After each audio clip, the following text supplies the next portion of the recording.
मातोश्रीच्या अंगणात होत असलेली ही भेट अतिशय महत्त्वाची आहे आणि खुद्द राज ठाकरे उद्धव ठाकरे यांच्या मातोश्री निवासस्थानी पोहोचलेले आहेत आणि या दोघांदरम्यान जी भेट झालेली आहे त्यामध्ये संपूर्ण कुटुंब सर्व शिवसैनिक मोठ्या संख्येने उपस्थित असल्याचं आपल्याला पाहायला मिळतंय।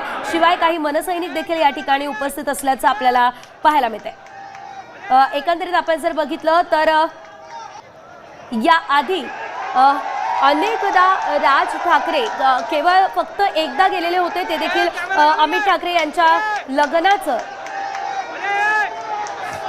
तरी उद्धव साहेबांचं ज्यावेळेला एक ऑपरेशन झालं तेव्हा ते आले होते, परंतु त्याला देखील बराच कालखंड तेव्हा शिवसेना प्रमुख हयात होते आणि म्हणून 20 वर्षे या गोष्टीला होत आलेली आहेत। आजचा दिवस हा महाराष्ट्रातल्या मराठी माणसाच्या दृष्टीनं एक अत्यंत आनंदाचा, औत्सुक्याचा, स्फूर्तीचा, प्रेरणेचा आणि त्याचबरोबर एक आशावर्धक आणि